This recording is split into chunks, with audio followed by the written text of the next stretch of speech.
Hello, ladies and gentlemen, it is me, Commander Radix, here with a new video. That's right, we have a different setup this time, because I have a different setup every day of the week, apparently. But hopefully, this new setup can be a little bit of a new, shake things up. Don't get used to it, because I'm not going to live here in, 30 days. But today, we're going to be continuing on with our series reviewing IDW's 2019 Transformers comic. Specifically, we'll be reviewing number 6 and 7. Last episode, we finished up the whole The World in Your Eyes arc. Today, we have a little one-shot and then a continuation of a start of a new arc. So let's just get right into it. With Transformers number 6, the first thing we really talk about is the Nominus Edict. You get the Nominus Edict right there, the front page, all lined up. Throughout this issue and the next issue, we learn that the Nominus Edict came in after the war with the threefold spark. Speaking of, we learn that there's a person named Exarchon. I'm just looking at my notes. Exarchon, that was a key player in the War of the Threefold Spark. Really, all we know is that Exarchon is involved with the War of the Threefold Spark, and we learn at the end of issue 7 that Cyclonus serves him. In fact, he's waiting out there in the middle of nowhere for Exarchon. And remember what I said about Cyclonus? It's going to take a few issues before we learn more about it. Yeah, there's a lot of issues in between the last time we saw Cyclonus and this new issue here. Also, Flame War is in that scene, which is weird, because I didn't know anyone remembered Flame War. But the Nominus Edict, it looks like it came out of response from the war and said, whoa, we lost a lot of people and a lot of Energon in the war. Let's, scale back. Let's try to bring these people... Let's try to reconstruct Cybertron by controlling Energon, controlling the creation of new Transformers, stuff like that. The Nominus Edict looks like it makes sense as a piece of legislation, and I can understand why people like Megatron oppose it. So it's going to be interesting to see more of the Nominus Edict explained. I don't really know how long ago the War of the Threefold Spark was, because it's sort of weird how they describe, they want you to feel like it's a long time ago, but also it was last week, It's sort of a weird timeline here. And it doesn't help that they use different time span things like megacycle and kilocycle, which, and they don't use them the same way those terms have previously been used in Transformers lore. So that's very annoying. I don't know how time works. So I think I want a new issue that breaks down what these time words mean, because it's very confusing. We get to see a little bit more of the post-war society on Cybertron. Specifically that every different class of Cybertronian is put to work on a cycle, on a shift of doing labor on the planet to reconstruct it. Which Orion PAX, who is an archivist, has his cycle, and then Megatron, who is a laborer and a miner, has his cycle. The thing is, why do miners and laborers exist as a class if every single class does the exact same work laborers and miners do? That's a little confusing. Maybe we'll get more of an explanation for that later, but right now it seems weird what Megatron's role in society is. The reconstruction scene at the beginning of Transformers number 6 sort of recalls this. It sort of sets up this scene where it feels like they are reconstructing from the previous IDW universe. They're talking about how there was this great war, and this Transformer series is coming out of the shadows of a great war, which kind of feels like a spiritual successor to IDW 1. The statue of Primus they pull out of the ground is the More Than Meets the Eye designed Primus, which is very interesting. It's established that there were gladiatorial arenas before the war, and now there are new gladiatorial arenas being set up in between the two wars period. So it's a weird thing where Transformers, as in a huge war, happened, and now there's some new stuff going on, but of course this is coming after the old IDW universe. So it's poetic. It's like poetry. It rhymes. I commented in, I think, the first issue review that I do not believe that Orion Pax and Megatron were friends. There wasn't enough set up yet. Issue number 6 solved that issue perfectly. Issue number 6 was exactly what I needed to be sold on this Megatron-Orion Pax relationship. And in fact, after issue number 6, I think This is the most interesting Orion Pax Megatron friendship we've seen so far. It's amazing how much I did a complete 180 on that Orion Pax Megatron relationship. Now I think this is like one of the star examples of how to write Megatron and Orion Pax that were once friends. We learn a little bit more about what Codexa is. Codexa was apparently the head archivist before Orion Pax, who Orion Pax served under.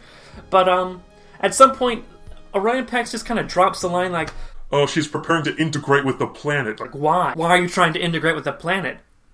Like, don't get me wrong, I like history and archivist type stuff, but I'm not gonna, like, weld myself to some mud.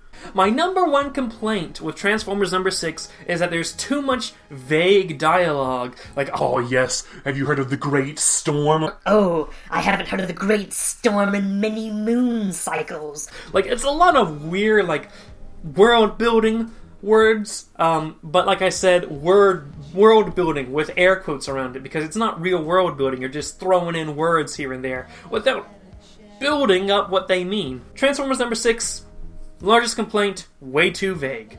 But a lot of good stuff to say about that. I really like the stuff where they're out in space and like they're falling down. When I first saw the cover of Transformers number 6, I'm like, oh, you're just trying to rip off Spider-Man into the Spider-Verse, aren't you? But it worked in the book. Transformers number 7, like the second page, is the same complaint I've had before of the art just being too empty. There's this whole full page spread of what is essentially nothing, so it kind of is bad. That artist in particular, I really think the backgrounds need a lot more work, especially when you're going to devote a whole full page spread to it.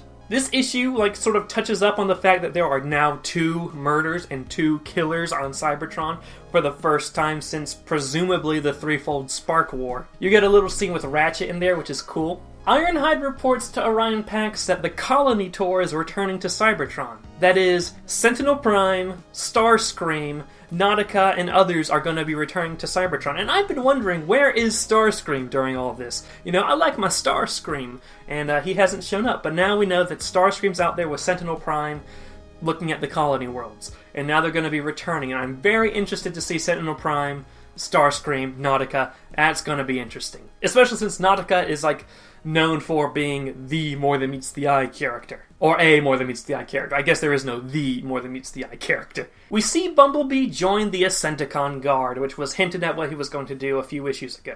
And he walks up to Elita 1. Elita 1 seems fine, but of course the rest of the Ascenticon Guard is made out of Decepticons, or what we would, perceive as Decepticons, even though Decepticons don't exist yet.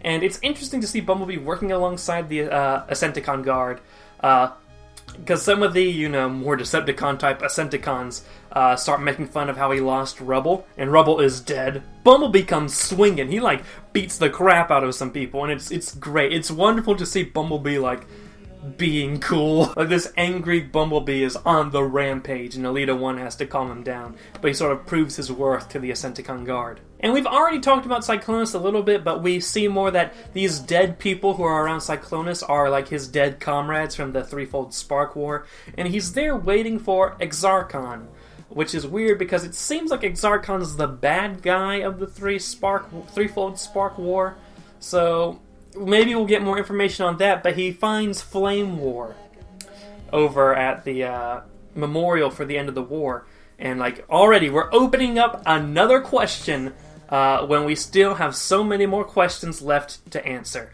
That might be one of my critiques of this new Transformer series so far, because we're getting a lot of questions, and answers are coming at a very slow rate. Anyway, that's going to wrap up this review for Transformers number 6 to 7. And I believe we are now caught up with the IDW Transformers comic. So this series should be a monthly series where I cover every issue that came out that month. So, yeah, look forward to that. It's running alongside Transformers Lore, which is another monthly series. And both are sort of under the umbrella of Transformers Talk, my Transformers series on the channel. And if you like this series, you might like everything else I do on the channel. Check it out. I'm going to go ahead and recommend to you the Primus Academy video I did on the history of Okinawa. After all, like I said, I'm not going to be living here in 30 days. I'm going to be over in Okinawa.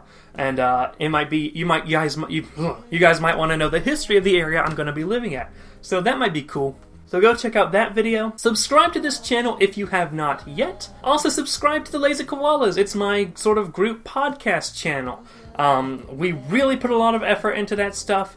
So go check that out. It's really funny. And in fact, I'll play a clip here. You would think the fans would be sitting back, hand on their chin, thinking about stuff as they, being, skeptical and cynical as these people talk about the new games. But the E3 people are like, yeah, They were clapping at the most mundane things. Pitch anything you possibly can to me. I will give you money. Whenever I go to a convention, there is this energy in the air. And I have to say, it's probably the closest I've ever come to feeling the same thing the gays feel during gay pride parades. Mm-hmm. When you're surrounded by other people like you that you don't typically see on a daily basis. And it's just... So the Lazy Koalas podcast is a sort of weekly series. Go subscribe to the Lazy Koalas channel. You will have fun. My Twitter is also there for updates and other sort of memes I post. My Instagram is for... pictures of Japan when I'm over in Japan, and other pictures and memes I want to post over there. And don't forget my Discord server, which is in the description, where if you want to chill out with me, talk with me for a little bit, I'm almost always there. And you can chill with some other friends and fans of the channel. So go check that out. So yeah, thank you guys so much for watching. See you next month for a new Transformers comic review, and see you whenever for the next video. Next week, I think. Yeah. Bye!